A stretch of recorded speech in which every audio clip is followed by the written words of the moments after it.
Assalamualaikum warahmatullahi wabarakatuh. Selamat pagi dan selamat malam. Hari ini kita kembali akan melanjutkan materi kita mengenai perpajakan. Pada minggu lalu kita sudah membahas apa itu definisi pajak. Kemudian kita juga sudah mengerti seperti apa ketentuan hukum dan juga peraturan pajak yang berlaku di Indonesia. Pada kesempatan kali ini, kita akan lebih jauh mengerti dan mengenal bagaimana tata cara perpajakan yang berlaku di Indonesia. Kita lihat, ini yang akan kita pelajari ya, bagaimana nanti kita akan melihat bagaimana mekanisme dari pembuatan NPWP, pengukuhan PKP ya, usaha kena pajak, dan pembayaran pajak. Kemudian bagaimana penetapan dan ketetapan pajak, bagaimana penagihan keberatan banding, bagaimana mekanisme pembukuan, pemeriksaan, dan ketentuan khusus, dan juga bagaimana nanti kita akan melihat ketentuan pidana dari penyidikan yang ada. Oke, ini adalah bagian pertama ya, mengenai NPWP, pengukuhan PKP, dan pembayaran pajak. Nah, sebelumnya saya ingin kembali mengingatkan apa itu yang dinamakan wajib pajak. Wajib pajak itu adalah orang pribadi atau badan yang menurut ketentuan peraturan perundang-undangan perpajakan ditentukan untuk melakukan kewajiban perpajakan termasuk pemungut pajak atau pemotong pajak tertentu. Jadi, wajib pajak berbeda dengan objek pajak. Objek pajak belum tentu menjadi wajib pajak. Tetapi ketika mereka sudah menjadi wajib pajak, maka mereka terikat ke dalam suatu peraturan perpajakan. Nah, mereka wajib pajak ini dapat tergolong menjadi dua, yaitu sebagai pemungut atau yang dipungut. Ya, jadi bisa antara yang memotong atau yang dipotong seperti itu. Ya. Oke, kemudian ini keterangannya ya, tadi yang seperti saya katakan, wajib pajak itu dapat dikategorikan mereka yang adalah sebagai pemikul beban pajak atau dengan bahasa lain sebagai pembayar atau sebagai pelapor atau sebagai yang dipungut ya, bisa berbentuk wajib pajak badan, bisa berbentuk wajib pajak orang pribadi ataupun badan usaha tetap. Nah, bisa juga wajib pajak itu dikatakan wajib pajak itu mereka yang memungut atau memotong ya, atau menyetorkan atau melaporkan yang biasanya dilakukan oleh perusahaan ya terhadap karyawannya sebagai contoh. Nah, ini bisa juga berlaku baik WP badan, wajib pajak badan, wajib pajak orang pribadi mungkin kalau bentuk badan usahanya seperti CV atau UD yang dalam skala kecil ya. Kemudian BUT dan juga bendaharawan atau KPKN. Dalam hal ini biasanya terkait dengan bendaharawan pemerintah ya, atau dinas-dinas terkait yang mengenakan perpajakan ya, atau mengenakan pajak terhadap karyawannya ya, seperti itu. Kemudian kita kembali lihat apa di sini yang menjadi hak sebagai wajib pajak. Yang pertama, mendapatkan kembali kelebihan atas pembayaran pajak. Jadi kita berhak untuk kita bisa mengembalikan pembayaran kelebihan kita, ya. Nah, tentu saja kelebihan ini tidak dikembalikan di dalam bentuk uang, tetapi di dalam bentuk pelaporan yang nanti tahun depan akan kita gunakan kembali, dan itu bisa kita gunakan kelebihan itu sebagai pembayaran untuk tahun depan, seperti itu. Kemudian ada juga di sini untuk menerima bunga 2% per bulan, maksimum 24 bulan apabila Dirjen Pajak terlambat mengembalikan kelebihan sebagai pembayaran kita. Jadi ketika kita lebih bayar dan kemudian kita sudah lapor sesuai dengan prosedur dan mekanisme yang ada dan memang dinyatakan bahwa kewajiban perpajakan kita adalah lebih bayar menurut Dirjen Pajak, maka jika Dirjen Pajak belum mengembalikan atau belum merestitusikan, istilahnya ya, merestitusikan atau mengembalikan kewajiban perpajakan kita, maka kita berhak atas bunga 2% setiap bulan sampai kepada Dirjen Pajak mengembalikan kelebihan perpajakan kita sebagai wajib pajak. Kemudian yang ketiga, di sini dikatakan bahwa wajib pajak dapat mengajukan keberatan secara tertulis kepada Dirjen Pajak paling lambat 3 bulan sejak tanggal surat ketetapan pajak. Nah, artinya apa? Kita dapat mengajukan keberatan jika apa? Jika kita merasa bahwa ada kewajiban pajak yang berbeda dengan perhitungan yang kita sudah lakukan. Karena seperti kita ketahui bersama pada minggu lalu bahwa salah satu dari sistem perhitungan perpajakan di Indonesia yang berlaku adalah merupakan self-assessment system. Artinya kita sebagai wajib pajak kita dapat menghitung, kita dapat menyetor, melapor secara mandiri ya. Nah, kita bisa mengetahui setiap tarif-tarif perpajakan itu yang sudah disebarluaskan dan sudah diedukasi melalui undang-undang ya. Jadi kita bisa menghitung terlebih dahulu dan memang jika perhitungannya berbeda dengan apa yang sudah ditetapkan Dirjen Pajak, maka kita berhak mengajukan keberatan. Ya. Nah, keberatan di sini mekanismenya seperti apa? Yang pertama kita harus meminta terlebih dahulu surat perintah pemeriksaan ya. Jadi jika kita ada kemudian kita diperiksa atau kita ya Dirjen Pajak berhak ya untuk mengadakan pemeriksaan ya. Tentu saja kita sebagai wajib pajak tidak serta-merta ya kita harus tunduk terhadap kewajiban perpajakan kita, tetapi yang paling penting adalah kita harus juga mengetahui apakah betul identitas dari pihak yang datang ke tempat kita atau pihak yang datang ke pihak kita ini adalah merupakan betul dari Dirjen Pajak. Nah, dengan cara apa? Kita bisa meminta pertama surat perintah pemeriksaan. Kemudian kita bisa melihat ID-nya atau tanda pengenal pemeriksa. Dan kita berhak untuk mendapatkan penjelasan mengenai maksud dan tujuan pemeriksaan.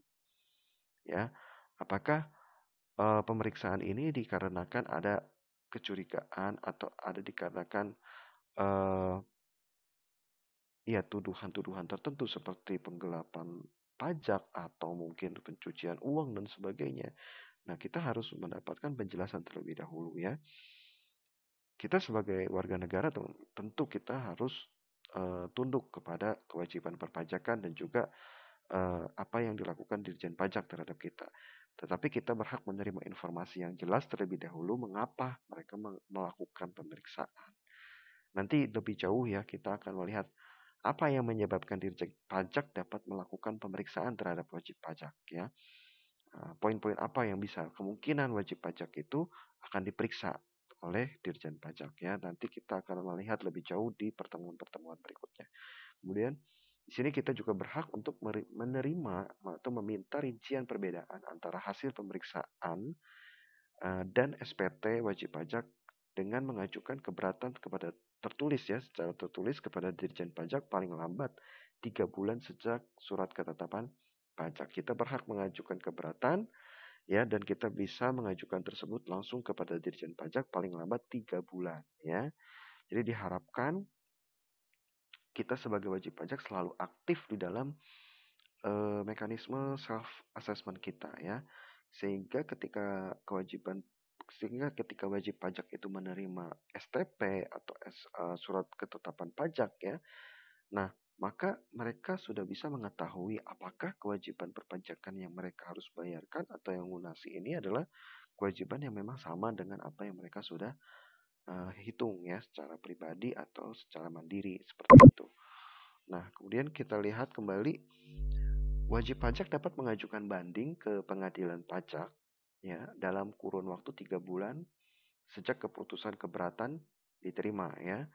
Jadi ketika kita mengajukan keberatan kepada Dirjen Pajak dan kemudian Dirjen Pajak mengatakan bahwa putusan kita adalah merupakan putusan yang diterima, maka kita bisa mengajukan banding kepada pengadilan pajak. Nah, apabila belum puas dengan keputusan banding, maka bisa mengajukan ke tingkat yang lebih tinggi yaitu ke Mahkamah Agung ya. Ini adalah merupakan yang final dari keberatan perpajakan kita ya.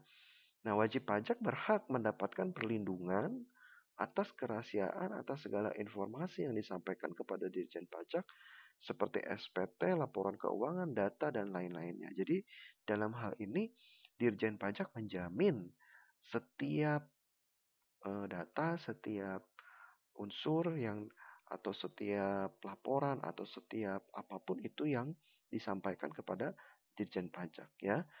Tidak bisa disebarluaskan karena hal-hal terkait dengan data perpajakan, laporan keuangan dan sebagainya itu adalah merupakan data yang sangat privacy ya. Nah, tetapi Dirjen Pajak berhak ya, mereka memiliki hak untuk meminta dan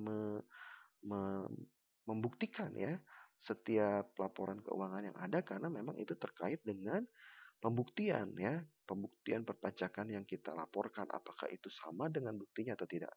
Karena sebetulnya inti dari sebuah pelaporan perpajakan adalah adanya sinkron ya antara apa yang realita dengan apa yang dilaporkan. Itu yang paling penting ya.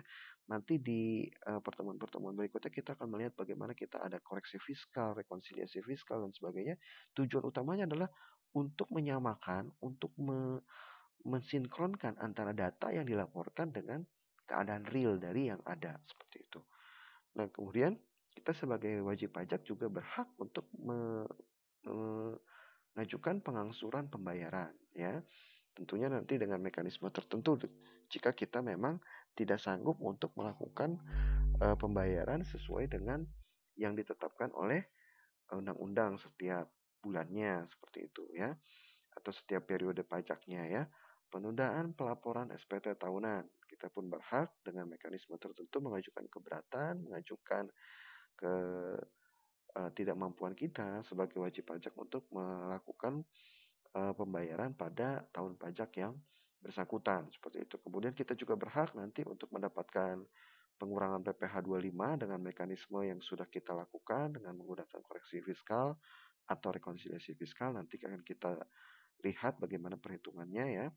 Kemudian kita juga sebagai wajib pajak yang terkait dengan tanah dan bangunan, kita juga bisa memiliki hak untuk pengurangan pajak bumi dan bangunan, atau kita juga berhak mendapatkan pembebasan pajak ya dengan situasi dan kondisi yang tertentu yang nanti kita akan pelajari seperti apa pembebasan pajak itu.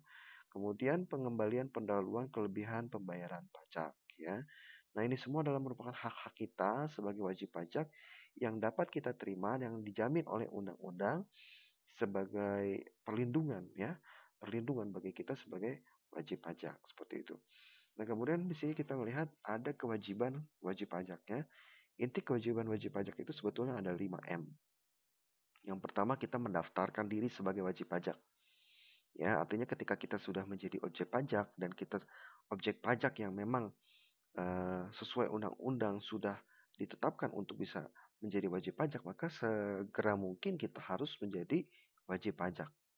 Ya, apabila tidak, maka seperti minggu lalu ada sanksi dan denda yang memang diterapkan. Ya, kemudian yang kedua, menghitung pajak sesuai tarif dan ketentuan yang berlaku. Jadi kita sebagai wajib pajak kita memiliki fungsi self assessment yang bisa menghitung secara mandiri sesuai dengan tarif-tarif yang sudah diberikan melalui undang-undangnya. Ya, seperti apa tarifnya nanti ya pada pertemuan-pertemuan berikutnya. Step by step kita akan melihat ya seperti apa kewajiban-kewajiban perpajakan yang ada, baik itu untuk orang pribadi, badan, BUT ataupun kewajiban badan yang ada di luar negeri ya. Nah, kemudian yang ketiga, sini adalah memperhitungkan pajak sesuai dengan perolehan penghasilan. Ingat ya, bahwa salah satu prinsip dari perpajakan itu adalah adanya equal. Artinya kita harus yakin bahwa pajak yang kita laporkan, pajak yang kita hitung, pajak yang kita bayarkan, dan pajak yang kita setorkan itu semuanya adalah merupakan sesuai dengan perolehan penghasilan. Kalau itu dalam konteks pajak penghasilan ya. Seperti itu.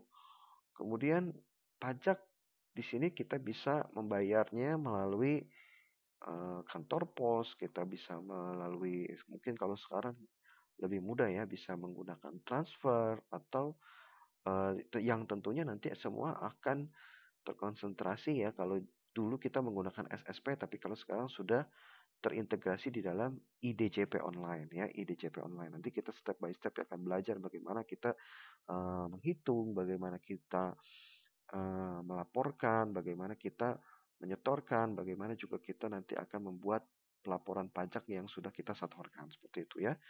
Nah, yang terakhir adalah kita bisa melaporkan ke KPP dengan menggunakan SSP. Ini sebetulnya masih metode yang dulu. Kalau sekarang semua sudah diintegrasikan, sudah sudah dikoordinasikan dengan menggunakan DCP online ya. Oke, sekarang kita lihat kembali. Nah, sekarang kita lihat di sini. Untuk mengesahkan seseorang menjadi seorang wajib pajak atau sorry ya, bukan hanya seseorang tetapi juga badan menjadi sebuah wajib pajak, maka mereka harus memiliki dua ini ya. Yang pertama adalah NPWP atau nomor pokok wajib pajak. Kemudian ada juga yang disebut dengan NPPKP atau nomor pokok pengusaha kena pajak ya. Nah, NPWP ini fungsinya untuk apa? Yang pertama, sarana dalam administrasi perpajakan.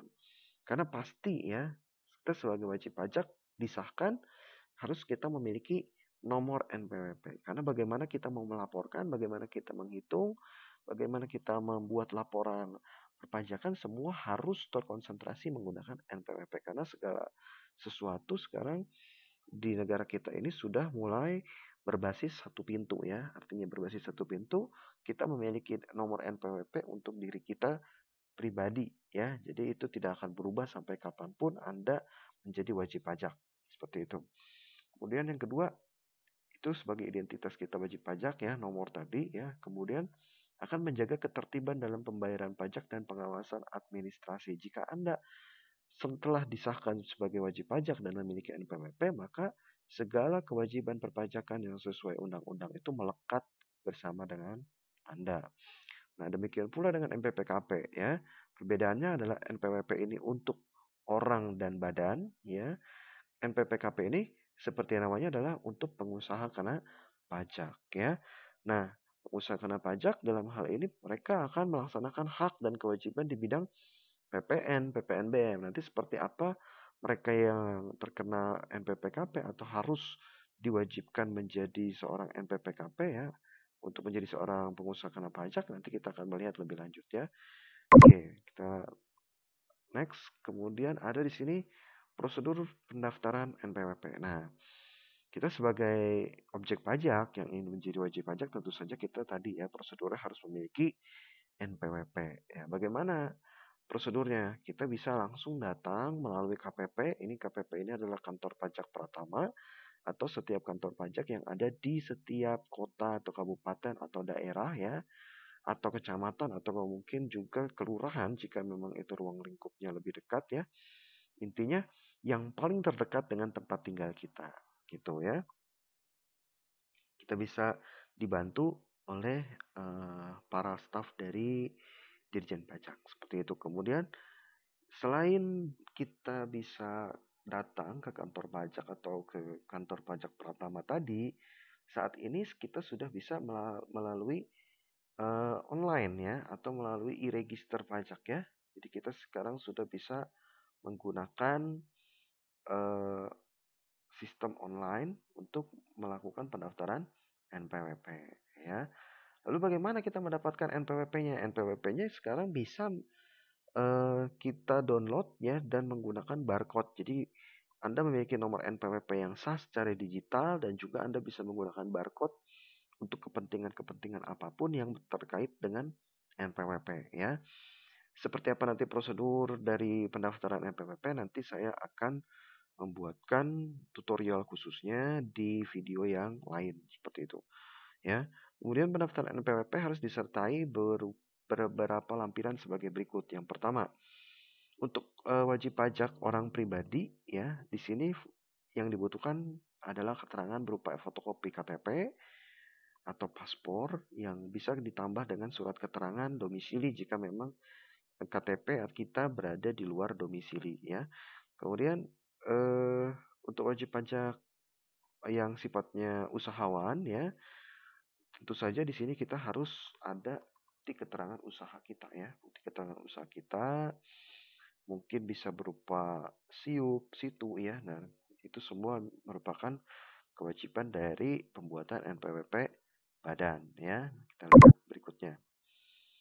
Oh ya, di sini lebih jelasnya ya untuk wajib pajak badan tadi ya yang di nomor 2 ini yang usahawan ya harus ada akte pendirian ya. Akte pendirian ini artinya ketika kita ingin mendirikan sebuah badan usaha tentu saja harus ada akte di hadapan notaris. Bentuk usaha kita ini dalam bentuk apa? Apakah dalam bentuk PT, dalam bentuk CV, dalam bentuk koperasi, dalam bentuk yayasan atau bentuk apa ya?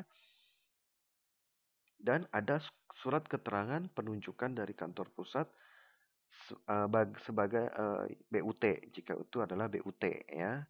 BUT ini bisa juga dikaitkan dengan branch ya. Jadi misalkan ketika misalnya ada suatu perusahaan yang memiliki pusat dan cabang, maka cabang pun perlu untuk membuat NPWP badan cabang tersendiri ya.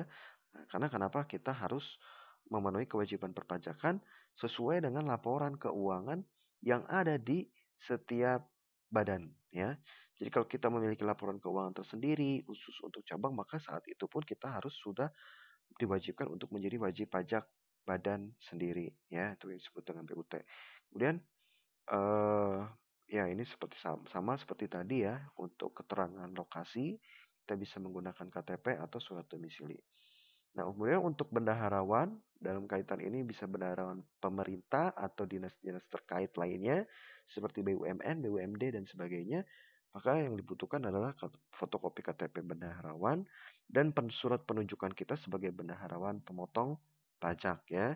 Jadi jika Anda misalkan adalah merupakan seorang bendaharawan yang memotong pajak untuk para pegawai negeri atau para pegawai BUMN, maka Anda dibutuhkan identitasnya sebagai seorang bendaharawan pemungut atau pemotong pajak ya.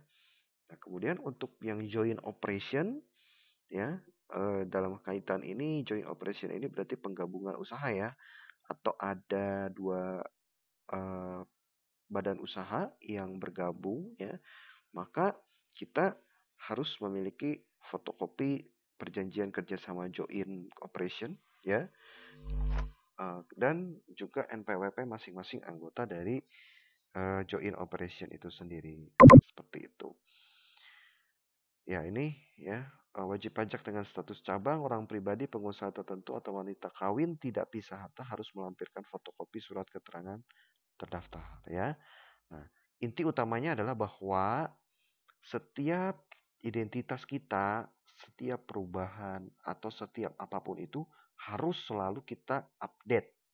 Ya, karena sekarang untuk update Anda tidak perlu datang ke KPP tapi bisa semuanya sudah terintegrasi melalui online ya. Jadi Anda harus selalu update dengan lokasi, dengan mungkin juga perubahan-perubahan identitas yang ada di dalam badan usaha atau Anda sendiri sebagai wajib pajak. Nah, baru bagaimana tempat pelaporan usaha PKP itu sendiri? Ya, tempat pelaporannya kita bisa melaporkan melalui langsung ya Dirjen Pajak yang ada di wilayah kita atau KPP terdekat dengan kita ya. Anda bisa lihat di mana KPP Anda, pembuatan NPWP Anda, dan di situ juga Anda bisa melaporkan. Ya.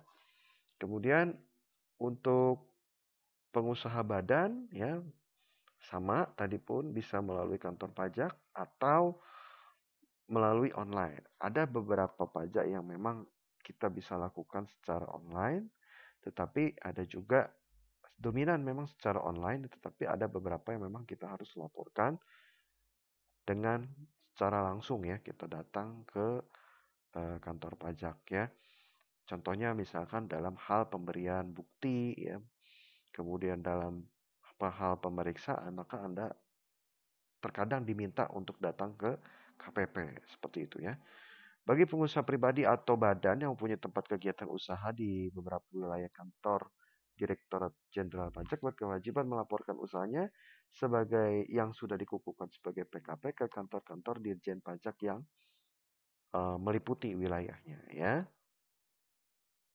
Bagi PKP tertentu Dirjen dapat menentukan Dirjen Pajak sebagai tempat pendaftaran untuk memperoleh NPWP. Contohnya BUMD yang berkedudukan di Jakarta dan wajib pajak BUMN, termasuk anak perusahaan yang penyertaan modal induknya lebih dari 50%, maka tempat pendaftaran pelaporan usahanya adalah di KPP perusahaan negara dan daerah. Jadi khusus ya, kalau untuk NPWP biasanya mereka akan kalau untuk di Jakarta memang kita memiliki KPP perusahaan negara dan daerah.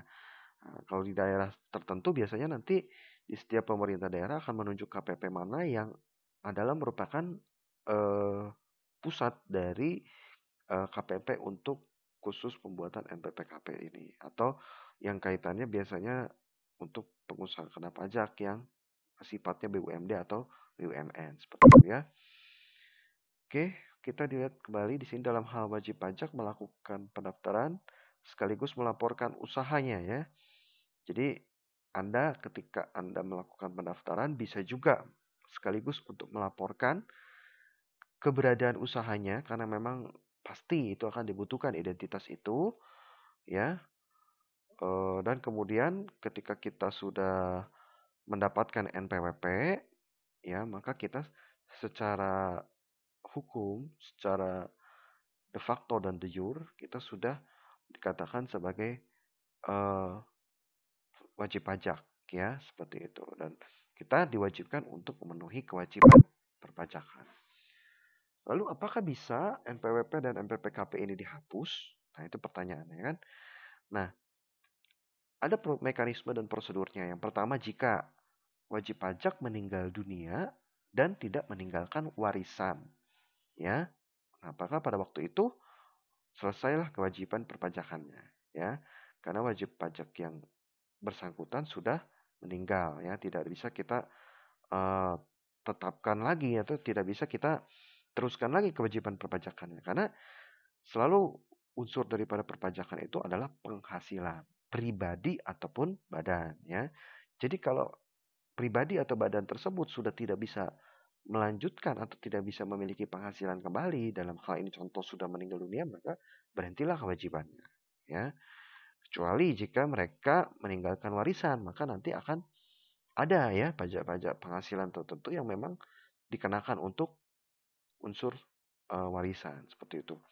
Kemudian yang kedua, adanya laporan kematian dari instansi yang berwenang. Itu jika prosedurnya adalah meninggal dunia ya. Nah, wanita kawin dengan perjanjian pemisahan harta dan penghasilan harus ada surat nikah atau akte perkawinan dari catatan sipil. Ini untuk penghapusan NPWP ya. Dan yang ketiga adalah warisan yang belum terbagi dalam kedudukan sebagai subjek pajak bagi yang bila telah terbagi harus ada surat keterangan selesainya pembagian warisan tersebut. Jadi dalam hal ini ingat ya, warisannya memang harus yang utuh ya, yang belum dibagi ke ahli waris seperti itu ya. Nah, wajib pajak badan yang telah dibubarkan dikatakan ya. Nah, tentu saja mekanisme pembubaran badan yang dalam hal ini badan usaha bisa dalam bentuk PT, CV dan sebagainya tidak semudah keputusan owner ya. Jadi ketika owner mau berkata bahwa kami sudah pilot, kami sudah tidak sanggup melanjutkan kegiatan badan usaha kami. Tidak semudah itu. Kenapa? Karena banyak kewajiban. Salah satunya adalah kewajiban perpajakan yang memang apakah mereka sudah bayarkan atau belum.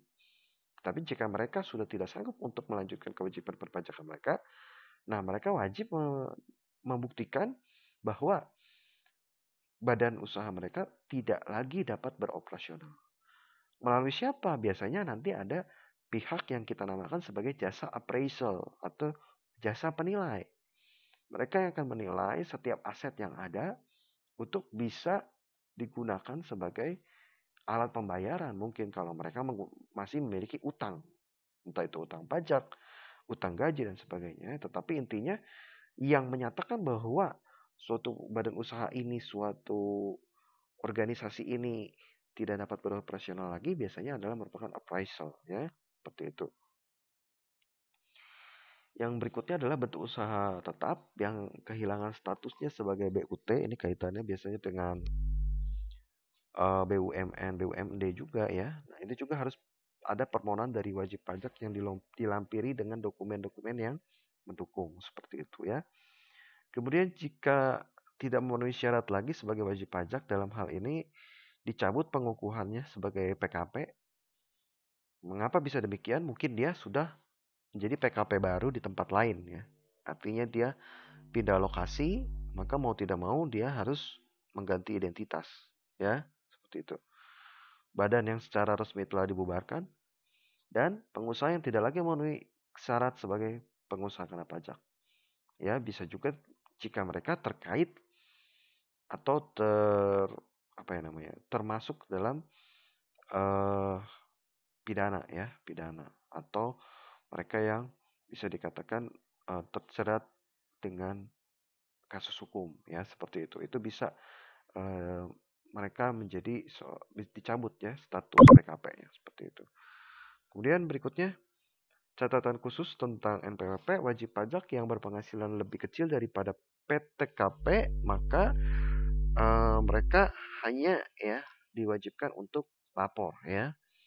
Mereka diwajibkan untuk lapor bahwa penghasilan mereka masih di bawah PTKP. Apabila wajib pajak sebetulnya wajib pajak tidak wajib ber-NPWP jika penghasilannya masih di bawah PTKP ya. Mengapa? Karena memang apa yang mau kita bayarkan pun tidak ada ya, tetapi kita hanya butuh untuk lapor ya. Tetapi ingat ya bahwa kita sebagai wajib pajak tidak hanya sekedar untuk penghasilan kita saja, tetapi NPWP itu sangat banyak kegunaannya, sangat banyak manfaatnya ya.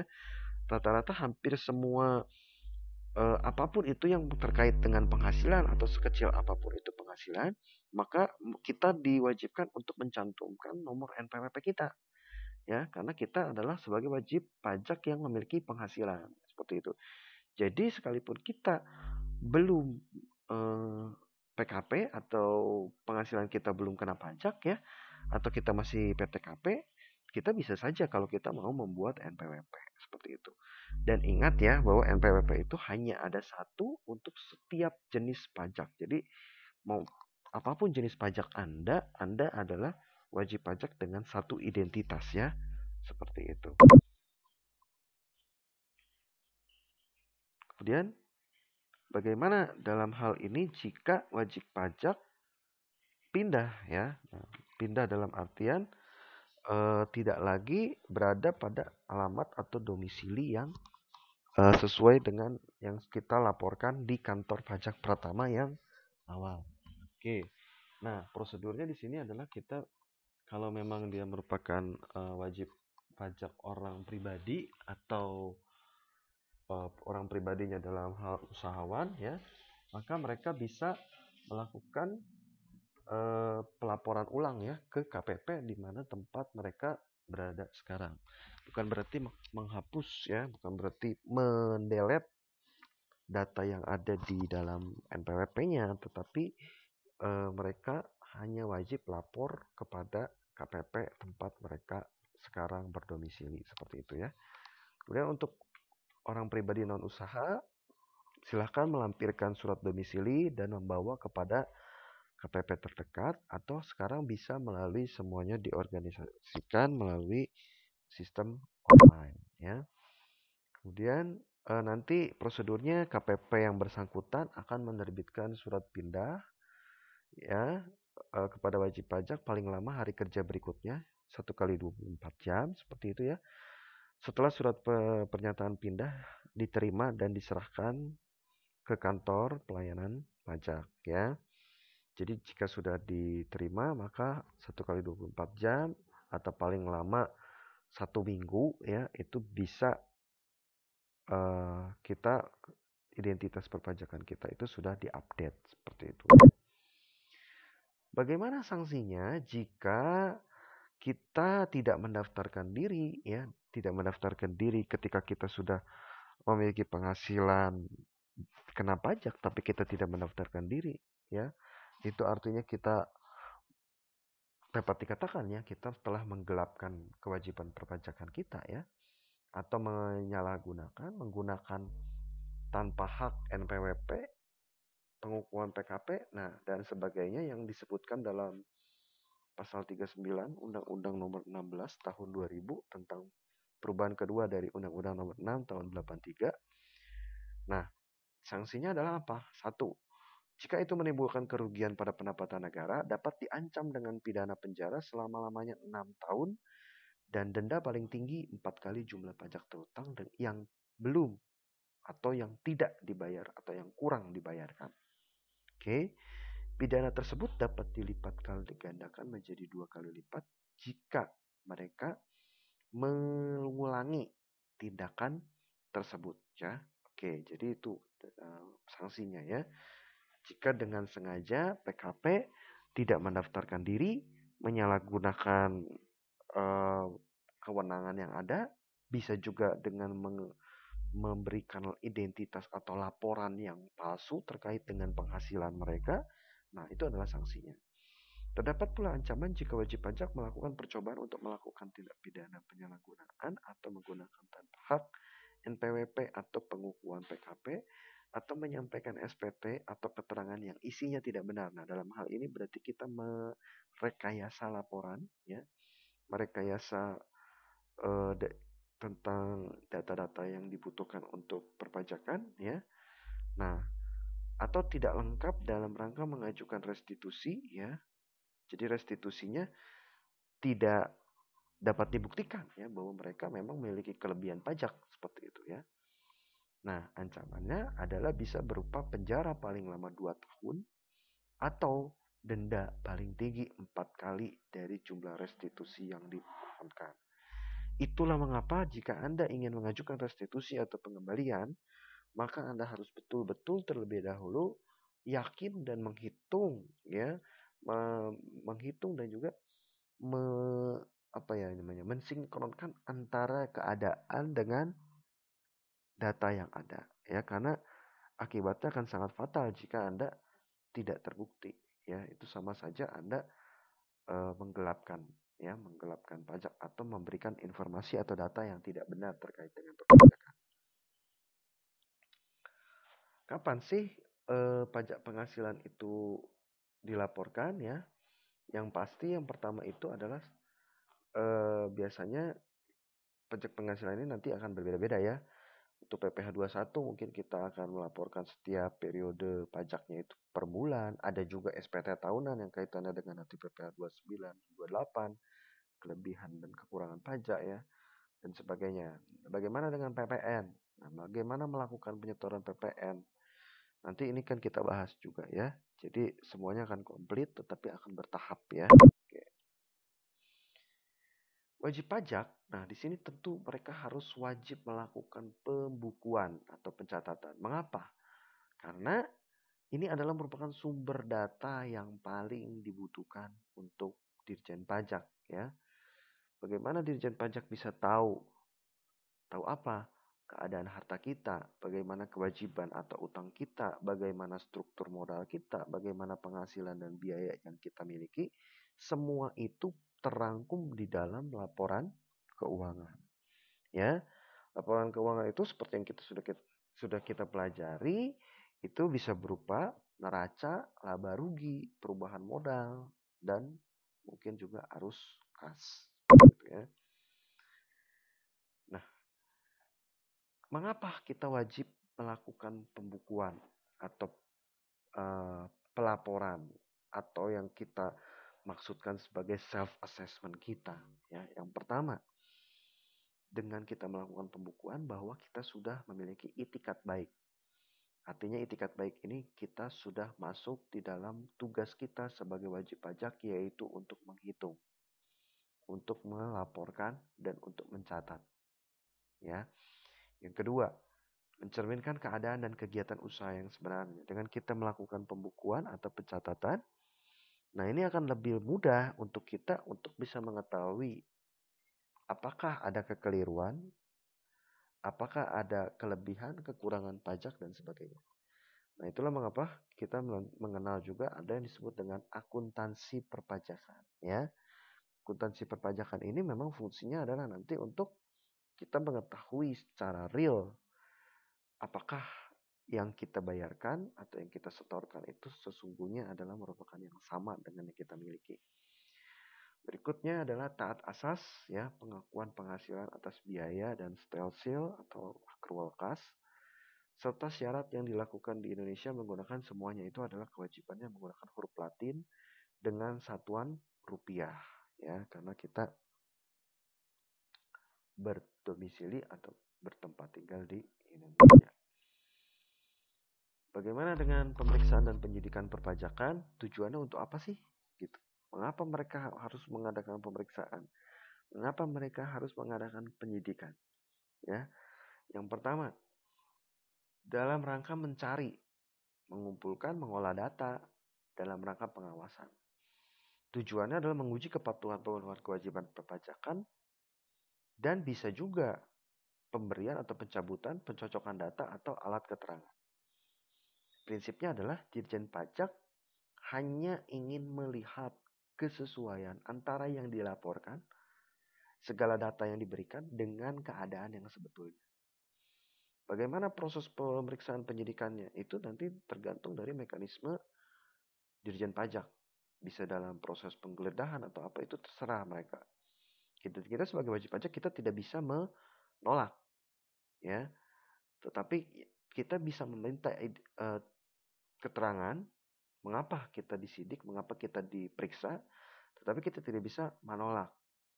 Karena segala sesuatunya itu ada asal-usulnya. Kalau data yang kita berikan atau laporan yang kita berikan itu memang adalah laporan yang bisa dikatakan tidak mencurigakan, yang sesuai dengan keadaan yang ada, maka sebetulnya tidak ada masalah, ya.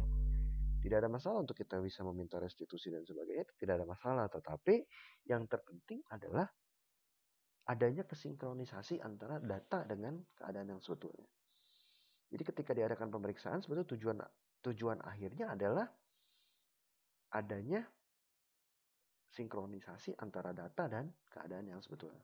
Kalau kita sudah melaporkan sesuai dengan data yang sebetulnya, kita tidak perlu takut, ya. Karena memang segala sesuatu sudah kita laporkan. Seperti itu. Ini adalah merupakan tata cara dari keberatan dan banding, ya. Pertama, wajib pajak mengajukan keberatan kepada Dirjen Pajak. Waktunya 3 bulan. Jika tidak sanggup memenuhi syarat, ya, dianggap tidak dipertimbangkan, ya, gitu. Kemudian kita menerima bukti surat keberatan jika itu diterima, ya, dalam jangka waktu 1 tahun maksimal, ya. Jika lewat dari 12 bulan atau dalam 1 tahun dianggap SK dikabulkan, seperti itu. Nah, kemudian ingat, ya, ketika kita menerima SK keberatan atau banding, itu tidak serta-merta membatalkan kewajiban perpajakan kita setiap periode pajak. Artinya, setiap periode pajak kita tetap harus lapor, setor, ya, hitung seperti sebagaimana biasanya. Ini semua nanti bisa direstitusikan jika semua SK yang sudah kita minta, SK keberatan dan banding ini sudah terbit, ya. Jadi tenang saja, Anda tidak usah khawatir dengan setiap kelebihan yang Anda sudah bayarkan, segala sesuatunya bisa direstitusikan dengan baik. Tetapi tidak membatalkan kewajiban untuk pembayaran periode pajak berikutnya. Seperti itu, ya. Nah, kemudian tata caranya, kemudian jika kita sudah tadi, ya, kita sudah mengajukan keberatan, ya, kemudian kita masih memiliki keberatan lain atau tidak diterima, kita bisa mengajukan ke tingkat yang lebih tinggi, yaitu ke Badan Peradilan Pajak, ya. Nah, jangka waktunya adalah 3 bulan, tetap sama, tidak menunda kewajiban kita sebagai wajib pajak di setiap periode pajak, ya. Nah, nanti jika banding diterima, maka kelebihan akan dikembalikan, gitu. Ya, jadi ada 3 mekanisme. Yang pertama, Anda melalui Dirjen Pajak dulu, Anda menyatakan bahwa Anda keberatan terhadap kewajiban perpajakan Anda, ya, tetapi bukan berarti Anda membatalkan, Anda tetap harus membayar. Nah, jika nanti ditemukan kelebihan, maka bisa direstitusi atau dikembalikan pada tahun pajak berikutnya atau periode pajak berikutnya, ya. Jadi tetapi bukan berarti Anda harus menunggak, tetap Anda bayarkan dulu, ya, tetap Anda bayarkan dahulu, ya. Nah, kemudian jika tidak dikabulkan kembali, ya Anda bisa menggunakan hak Anda kepada Mahkamah Agung. Itu yang paling tertinggi ya terkait dengan tata cara penyelesaian keberatan perpajakan. Penagihan perpajakan ya. Nah, dalam hal ini penagihan perpajakan ini muncul karena apa? Karena adanya surat tagihan pajak yang belum dilunasi. SKPKB ini surat ketetapan pajak kurang bayar. Artinya kita bayar tetapi kita belum full sesuai dengan yang tarif yang sudah ditentukan atau sesuai dengan STP yang setelah diberikan, dan SKP KBT atau kurang bayar tambahan jika SKP KB-nya kita belum tanggapi, seperti itu ya. Nah, itu penagihan pajak bisa berupa apa? Bisa seketika, bisa sekaligus ya. Negara mempunyai hak untuk mendahului untuk menagih pajak, yaitu pokok pajak dengan apa? Caranya bisa dengan bunga, bisa dengan denda administrasi, bisa dengan kenaikan pajak di periode berikutnya, atau bisa dengan biaya penagihan. Atau yang paling tinggi tingkatannya adalah bisa dengan menggunakan teknik penyitaan aset. Penyitaan aset ya. Sehingga Anda ketika menerima STP, surat tagihan pajak, SKPKB, ya kurang bayar SKP KBT, Anda harus sangat concern dan perhatikan baik-baik ya. Karena nanti akan ada konsekuensi ya ketika kita ajukan itu ya. Oke, baik. Ini kita kembali ke konsep wajib pajak seperti yang tadi sudah kita jelaskan. Saya kira ini sudah jelas ya, sudah clear. Kewajiban perpajakan tadi juga sama, ini sudah clear. Siapa saja yang memiliki kewajiban untuk memperoleh NPWP? Yang pertama, wajib pajak orang pribadi, mereka yang melakukan usaha atau pekerjaan bebas. Ya. Jadi kaitannya siapapun ini yang memiliki usaha pekerjaan bebas ya, yang melakukan kegiatan usaha atau pekerjaan bebas namun berpenghasilan melebihi PTKP. Ya, jadi tetap patokannya adalah apakah mereka penghasilannya kena pajak atau masih PTKP. Kemudian siapa lagi? Wanita yang telah menikah dan menjalani kewajiban perpajakannya sendiri. Jadi ini disebut dengan pisah harta ya, tidak gabung harta ya. Dan setiap wajib pajak badan ya. Kemudian siapa yang harus mendaftarkan atau dikukuhkan sebagai PKP atau pengusaha kena pajak? Pengusaha kena pajak itu ya jika memiliki peredaran bruto melebihi 600 juta. Ya, ini batasan untuk pengusaha kecil ya. Batasan antara pengusaha kecil dengan pengusaha menengah. Pengusaha kecil itu memiliki omset bruto sebesar maksimal 600 juta. Dan pengusaha kecil yang memilih untuk dikukuhkan ya, mereka bisa juga di bawah 600 juta tetapi mereka meminta untuk dikukuhkan sebagai pengusaha kena pajak. Kenapa? Nanti akan terkait dengan fasilitas-fasilitas yang didapatkan untuk pajak pertambahan nilai ya. Seperti apa itu nanti kita akan jelaskan pada bagian pajak pertambahan nilai. Nah, ini fungsi NPWP tadi sudah saya jelaskan. Jangka waktu pendaftarannya sudah saya jelaskan juga, paling lambat 1 bulan setelah saat usaha dijalankan, dan paling lambat pada akhir bulan berikutnya setelah wajib pajak memiliki penghasilan kena pajak atau melebihi PTKP ya. Dan yang PKP itu sebelum penyerahan BKP atau JKP, barang kena pajak atau jasa kena pajak, karena mereka terkait dengan pengusaha, dan pengusaha biasanya nanti terkait antara barang atau jasa ya. Dan paling lambat akhir bulan berikutnya atau setelah periode pajak berikutnya ya, setelah peredaran bruto melebihi kewajiban perpajakan yang sudah ditentukan sejumlah 600 juta tadi ya. Oke, tempat pelaporan sudah. Oke, ini kalau kita lihat secara sekilas ya, tempat-tempat dari pendaftaran dan pelaporan.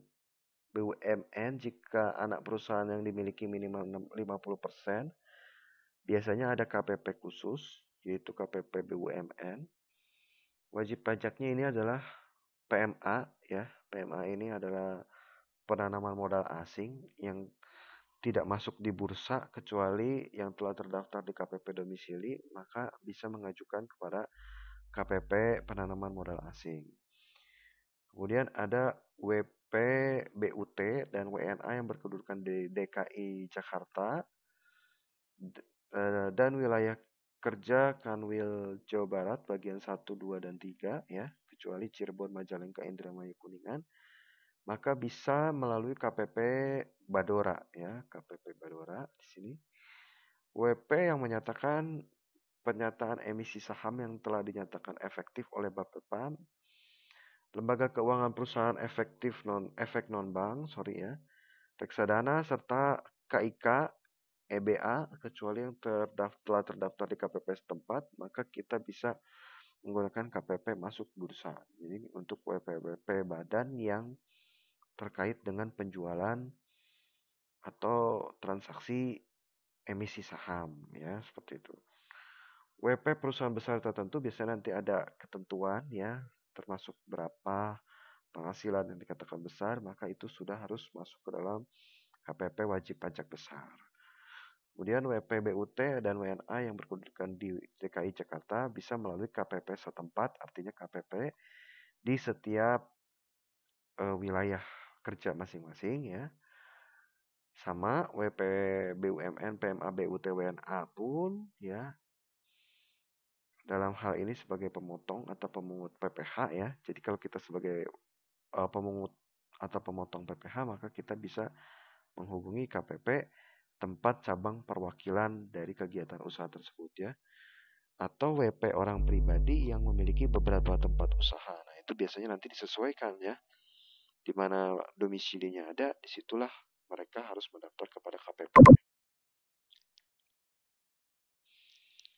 Tadi kita sudah bahas ya, bagaimana prosedur pendaftaran.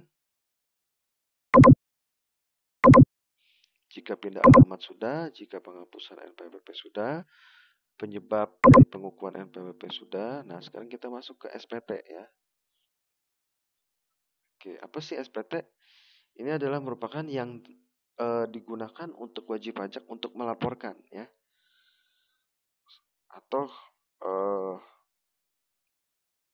kewajiban perpajakan kita itu kita tertuang di dalam SPT ya.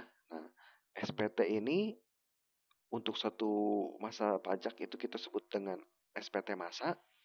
Masa pajaknya berapa lama? Ada yang bulanan, ada juga yang per periode pajak, tergantung ya. Per periode pajak itu dalam artian ada yang bisa 1 bulan, 2 bulan, 3 bulan, tergantung dari nanti pajak apa yang diterapkan seperti itu ya.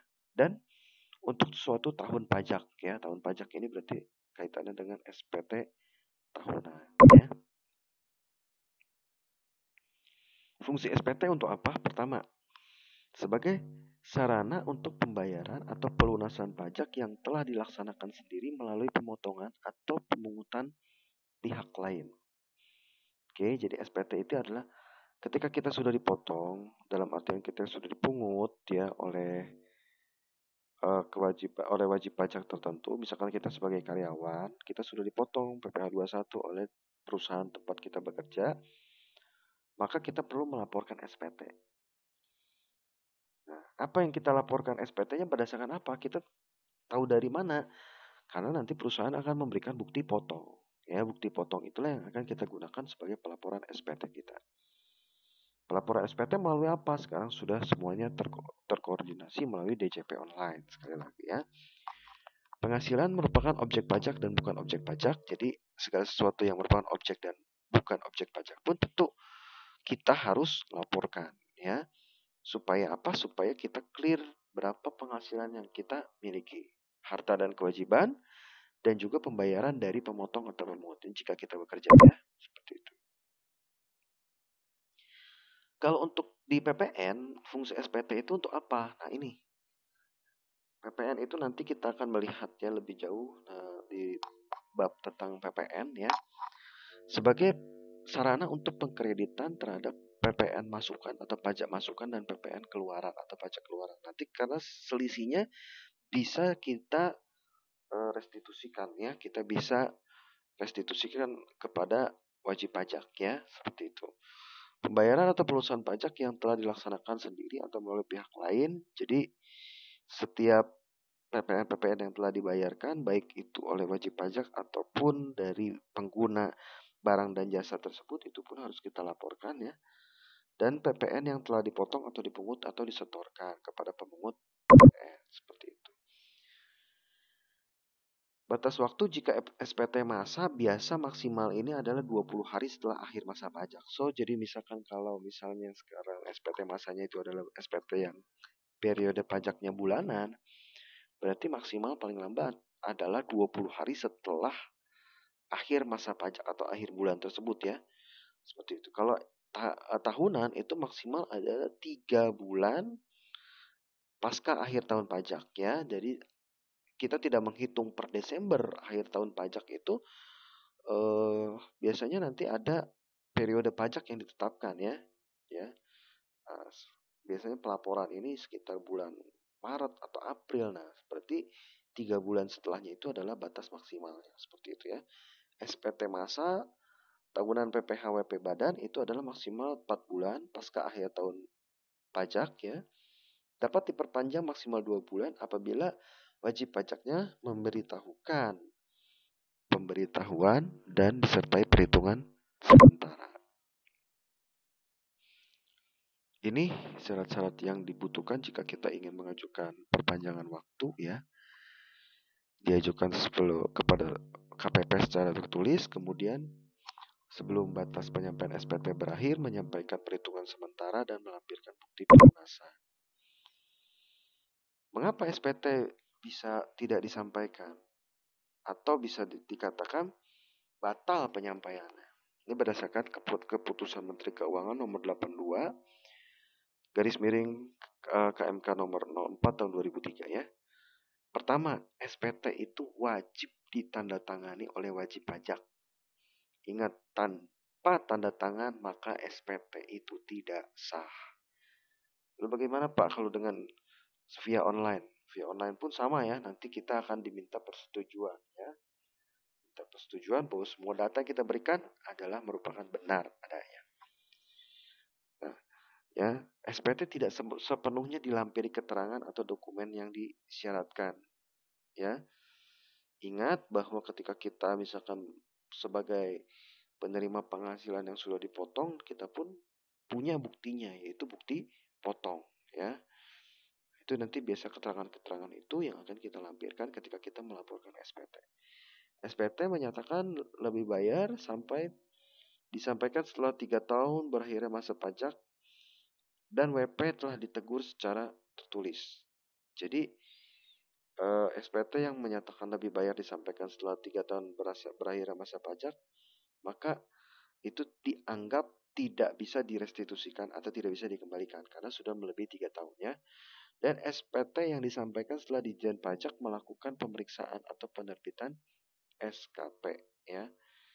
Kalau kita sudah mendapat SKP tentu kita harus melaporkan itu dalam SPT kita. Apabila surat pemberitahuan dianggap tidak disampaikan, maka Dirjen Pajak wajib memberitahukan kepada WP. Ingat ya, siklusnya adalah kita dipotong jika kita adalah merupakan yang dipotong atau dipungut. Maka kita memiliki bukti potong dan bukti potong itu adalah sumber kita mengisi SPT. Ya, seperti itu. Kalau memang ada yang tidak tidak terselesaikan, maka kita harus segera ya, seperti itu.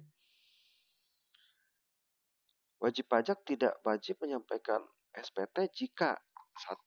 Berpenghasilan di bawah PTKP atau yang tidak menjalankan usaha atau pekerjaan bebas tidak wajib menyampaikan SPT masa PPh 25. Ya. Oke, ini adalah kriteria yang tadi ya yang saya katakan siapa saja yang harus melaporkan SPT. Inti utamanya adalah WP orang pribadi atau badan yang memiliki penghasilan di atas PTKP. Jika itu badan berarti memiliki peredaran bruto lebih dari 600 juta atau sama dengan 600 juta, ya. Dan jika itu di daerah tertentu atau dalam hal ini memang mungkin ada di negara tetangga, ya, tetap dikenakan, ya. Jika 100% dimiliki WNI dan peredaran brutonya lebih dari atau sama dengan 900 juta, ya. Cara pengisian SPT semua menggunakan bahasa Indonesia, huruf Latin, angkanya angka Arab, dan satuannya rupiah, ya. Ketentuannya SPT harus sifatnya benar dalam artian semua itu yang kita laporkan adalah sesuai dengan kondisi real yang ada, ya. Lengkap artinya tidak kita rekayasa, ya. Kita sesuai dengan apa yang ada, tidak kita kurangi, tidak kita lebihkan. Sifatnya jelas, artinya kita bisa membuktikan, jika itu dimintai keterangan, kita bisa membuktikan segala buktinya. Dan paling penting adalah ditandatangani, ya, ditandatangani. Ingat bahwa SPT ini suatu saat jika dibutuhkan pembukuan, maka kita juga harus melaksanakan pembukuan dan harus melengkapi SPT dengan laporan keuangan, ya. Jadi sebagai alat bukti bahwa kita sudah memenuhi kewajiban perpajakan, maka nanti SPT inilah sebagai bukti dari laporan keuangan kita, ya. Cara penyampaian seperti yang tadi sudah saya sampaikan, untuk sekarang kita bisa menggunakan DJP online. Seperti apa tutorialnya nanti mungkin pada waktu Anda belajar praktek perpajakan, ya. Karena sekarang kita dengan saya lebih banyak di teorinya, ya. Nanti prakteknya Anda punya mata kuliah tersendiri. Sanksinya, keterlambatan jika tidak disampaikan SPT massal untuk PPN adalah sebesar 500.000, SPT massal lain adalah sebesar 100.000, untuk SPT WP badan adalah sebesar 1 juta, dan untuk SPT wajib pajak orang pribadi tahunan adalah sebesar 100.000. Wajib pajak tidak dikenai sanksi atau denda jika mereka meninggal dunia, melakukan kegiatan pekerjaan bebas yang tidak terkait dengan PPh 25 tadi, ya. WNA yang tidak lagi tinggal di Indonesia, BUT yang melakukan kegiatan yang tidak lagi di Indonesia, wajib pajak badan yang melakukan kegiatan usaha lagi tetapi belum dibubarkan, ya. Bendahara yang tidak melakukan pembayaran lagi, WP yang terkena bencana alam, dan WP yang tidak diketahui lagi alamatnya. Bagaimana kalau kita telah melaporkan tetapi ternyata yang kita laporkan ada kekeliruan, maka Anda bisa berhak untuk mengajukan pembetulan, ya. Nah, pembetulan ini ingat batasnya kapan? Paling lama 2 tahun sebelum kadaluarsa penetapan SPT yang menyatakan rugi atau lebih bayar, ya. Nah, bisa dikenakan sanksi bunga per 2% per bulan apabila pembetulan menyebabkan pajak jadi kurang bayar. Ya, jika kita misalkan telah melaporkan di awal kita nihil. Nihil itu artinya apa? Kita memiliki penghasilan di bawah PKP atau kita penghasilan kita masih PTKP. Tiba-tiba kita betulkan, ya, yang seharusnya itu sudah lewat masa pajaknya. Dan kita baru betulkan itu di masa pajak yang berikutnya. Maka Anda bisa dikenakan sanksi 2% per bulan, ya. Pengungkapan ketidakbenaran SPT, ya. Jadi petugas pajak atau dari Dirjen Pajak nanti berhak mengadakan penyidikan, ya. Nah, penyidikan tidak dilakukan apabila mengungkapkan ketidakbenarannya atas kemauan sendiri, artinya kita mengakui dan melunasi kurang bayar ditambah denda 150%. Jadi kalau kita memang kurang bayar dan kita mengakui, maka kita bisa terbebas dari penyidikan tetapi dengan syarat seperti itu. Ya, ingat bahwa penyidikan bisa berujung kepada tindak pidana jika kita ditemukan menggunakan atau menyalahgunakan atau menggelapkan kewajiban perpajakan kita. Oke, ini adalah pengungkapan ketidakbenaran. Pemeriksaan telah dilakukan namun belum diterbitkan SKP. Kemudian wajib pajak dapat mengungkap dulu ya. Kita bisa memeriksa dahulu apakah kita betul ada ketidakbenaran dalam laporan yang kita buat ya. Kalau memang kita ada kurang bayar atau kita mengakui bahwa kita memang ada kesalahan, maka kita bisa melunasi sanksi denda kurang bayar ditambah dengan sanksi kenaikan 50%. Pemeriksaan apakah berhenti di sana? Tidak, pemeriksaan tetap dilanjutkan, tetapi setidaknya kita sudah menyelesaikan kewajiban kita ya. Nah, pajak yang harus dibayar bagaimana WP dapat mengungkap kebenarannya itu? Pertama, pajak yang harusnya dibayar menjadi lebih besar atau bisa juga lebih kecil. Itu ya, nanti kita harus cek kembali kalau memang ada indikasi dari SPT ini tidak benar ya. Kemudian ada rugi fiskal menjadi lebih kecil atau lebih besar. Kenapa? Ini nanti semua akan terkait dengan restitusi. Itulah mengapa kita harus betul-betul ya segala sesuatu yang kita catat khususnya untuk restitusi, untuk rekonsiliasi fiskal, kita tidak bisa sembarangan. Apa? Karena kita nanti akan terkait dengan ini ya pengungkapan ketidakbenaran SPT. Jika memang kita koreksi fiskalnya ada kesalahan ya. Oke, seperti itu. Kemudian untuk keputusan banding sama seperti tadi mekanismenya ya. Anda bisa baca.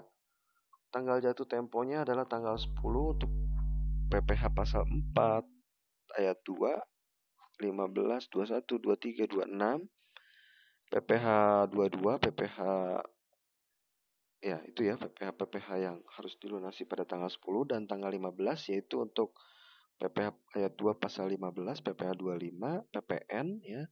Kegiatan membangun sendiri KMS seperti apa itu nanti kita akan jelaskan pada bab PPN ya. Lalu bagaimana kalau hari libur maka dimundurkan 1 hari kerja ya. Seperti itu. Oke, ini bisa Anda baca kembali seperti yang tadi saya sampaikan. Tanggal-tanggal jatuh temponya ya. Oke. PPh 29 ini biasanya terkait dengan SPT tahunan ya 2829. Nanti kaitannya adalah dengan kompensasi kerugian atau kelebihan fiskal ya. Sanksinya bagaimana? Jika terlambat, maka 2% per bulan ya sejak ditetapkan tanggal jatuh tempo. Jika Anda PPh 21 kemudian Anda bayarkan di tanggal 15 itu pasti Anda sudah termasuk dalam terlambat ya. Seperti itu. Oke, ini adalah syarat dari penundaan atau pengangsuran. Jika Anda tidak sanggup untuk melunasi langsung atau menyetorkan secara langsung, maka Anda bisa silakan mengajukan surat permohonan. Surat permohonan itu bisa berupa apa? Pengangsuran atau penundaan pembayaran. Pada prinsipnya kita harus terbuka ya kepada Dirjen Pajak. Seperti apa keadaan kita? Jika kita tidak sanggup untuk membayar, maka kita bisa mengajukan secara tertulis. Ya, disertai dengan alasan yang kuat tentu saja ya, gitu. Dan dalam waktu 7 hari, makanya jangan terlalu mepet ya dengan proses akhir pelaporan perpajakan tadi gitu ya. Sebelumnya kita harus sudah inisiatif ya untuk kita mengajukan permohonan.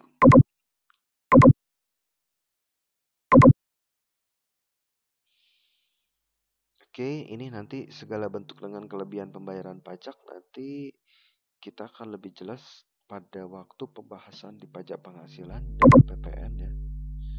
Seperti itu mungkin ya untuk pertemuan hari ini tentang ketentuan umum dan tata cara perpajakan ya. Ini karena masih teori jadi saya masih gunakan recording karena bisa Anda dengarkan kembali. Tetapi mungkin nanti ketika kita mulai praktek perhitungan, mungkin kita akan live dengan Google Meeting pada sesi yang bersangkutan atau mungkin saya akan pilih satu sesi untuk kita bisa record ya nanti untuk sisanya. Kemudian untuk setiap tugas silahkan yang belum komplit bisa Anda lengkapi ya. Kemudian jika ada pertanyaan terkait setelah mendengarkan rekaman ini, Anda bisa sampaikan melalui Google Classroom dan nanti saya akan menjawab melalui Google Classroom ya, seperti itu. Baik, terima kasih banyak untuk waktunya ya. Selamat pagi dan selamat malam.